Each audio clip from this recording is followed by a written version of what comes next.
You believe that there was foul play in Bobbi Kristina's Definitely. death? Got it. Yes, okay. definitely. Like All that right. maybe he drugged her? Definitely. Wow. Wow. Okay. He was the only one there with both situations, with my ex-wife and with my daughter, and they both died the same way.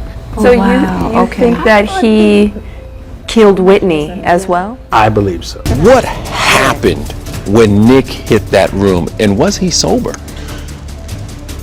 Not at all. My pain is horrible.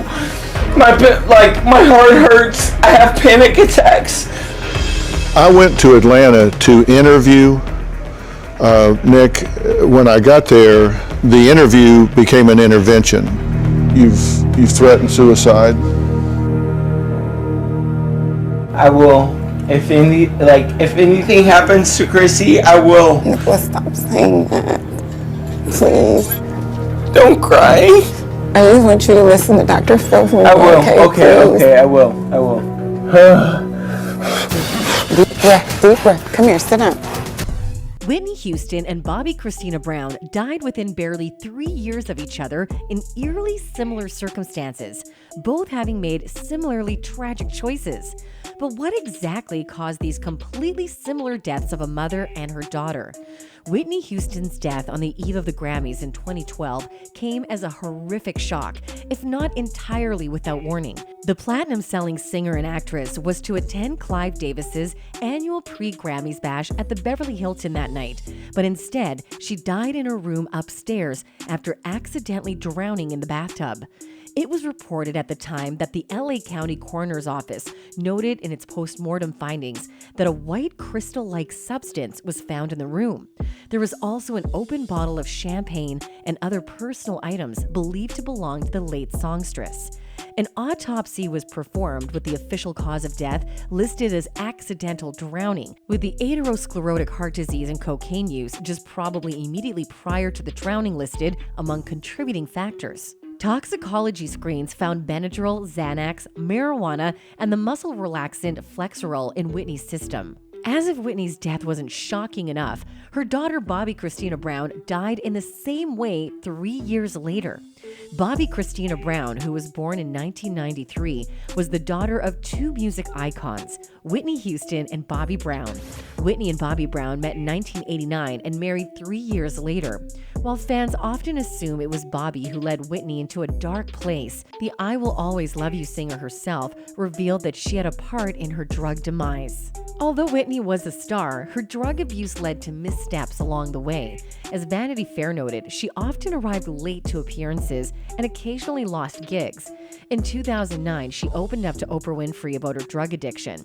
She had been to rehab twice at that point, once in 2004 and again in 2005, and would give sobriety another shot in 2011.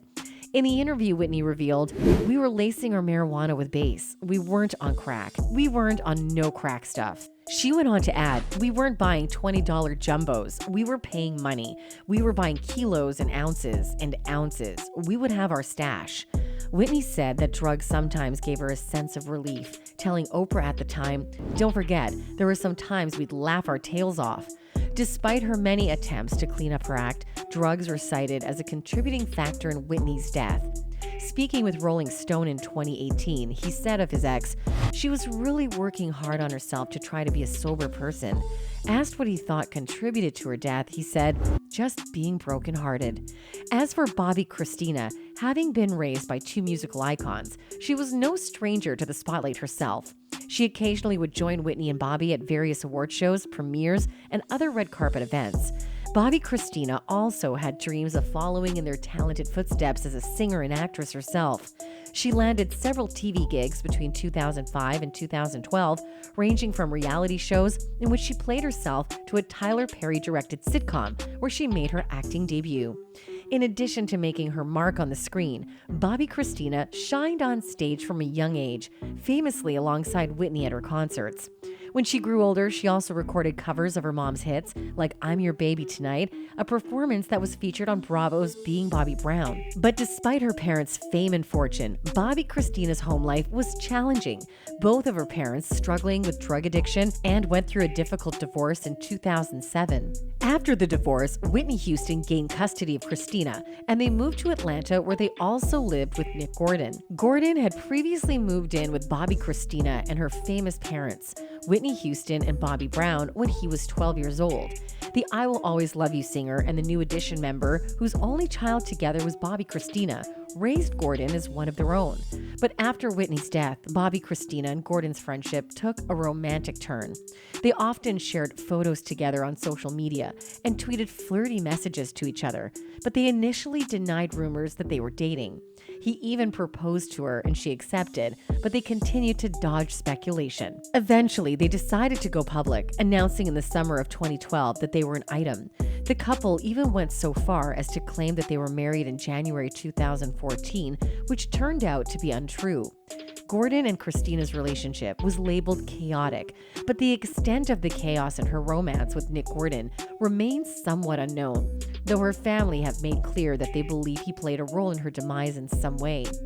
However, after her mother's untimely death, Kristina was reported to have been using drugs to cope with the grief. The then 18-year-old was briefly hospitalized after she was found to have had mixed wine and Xanax. 3 years later, in January 2015, Bobbi Kristina was involved in a car accident. She lost control of her car, colliding with two others. A bench warrant was out for her arrest at the time. The warrant was linked to a missing court appearance related to a minor traffic incident. Days after the accident, Bobbi Kristina was found unconscious in a tub inside her home by a friend. She had been living in the Atlanta area with Nick at the time. Bobbi Kristina was in a coma for nearly 6 months. She died on July 26, 2015. After her death, Bobbi Kristina's estate accused Nick of stealing money from her in a wrongful death suit filed against him. A friend of Nick Gordon revealed in the deposition that Bobbi Kristina smoked marijuana. She probably smoked crack often, and she also did heroin. However, Alex Reed, a pal of Whitney's late daughter, told E! in 2015 that she feared Nick. Bobbi Kristina allegedly claimed he had been abusive and controlling. They told the outlet at the time, Chrissy felt isolated from the whole family, and that left her completely dependent on Nick for everything. It was just her and Nick, and that was it. Autopsy results, which had been sealed for a year until a local news station petitioned to have them made public, were finally revealed. The autopsy revealing that Whitney's daughter, Bobbi Kristina, died from a lethal combination of drowning and drug intoxication. Marijuana, alcohol, a cocaine byproduct, morphine, and an anxiety medication were found in her system. The Fulton County medical examiner was unable to determine whether her death was an accident or not. They also couldn't determine whether the morphine suggested Bobbi Kristina had been using heroin leading up to her death. Nick told the Daily Mail in 2016 that Bobbi Kristina had been struggling to cope after suffering 2 miscarriages ahead of her death. That claim cannot be confirmed, however. He said at the time, "We would have loved to have had a kid, but we weren't planning on it yet. And she was just a young, fragile person. It took a toll on her. We wanted to get clean, settle down, get married, have kids." Nick added, "I blame myself for not getting to Chrissy quick enough that day. I can't blame myself for another addict's addiction, but I feel like I failed her. She didn't make it. I wish she got help. I wish she got my spot in rehab. I did not protect her the way I was supposed to, even if it was from herself." He also alleged that the night before Whitney's death, Bobbi Kristina fell asleep in a tub and was saved by her mother. Whitney found her, pulled her out, and slept in her bed that night, he claimed. Again, there's no way to confirm that claim. Nick was found liable for Bobbi Kristina's death in September 2016. 2 months after that, he was ordered to pay her estate $36 million in damages. However, prior to Kristina's death, her father, Bobbi Brown, had raised some issues about his daughter and the struggle she faced. He even took aim at Nick several times throughout that period. Speaking with ABC News in 2016, he said, It's not a mystery to me. The same thing that happened to my daughter is what happened to Whitney. There's only one person that was around both occasions. Only one person who says they were there to protect them, and he didn't. On the 5th anniversary of her death in July 2020, Bobbi wrote on Instagram, "There's no way to explain how I feel. I miss you so much, little girl. You stay in my heart and my mind every day. Daddy loves you."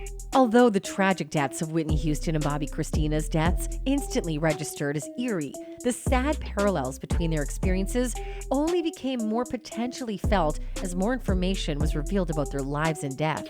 But now, we would love to hear from you. Do you think there was any foul play leading to the deaths of Whitney and Kristina? Let us know in the comments section below. And as always, thanks for watching.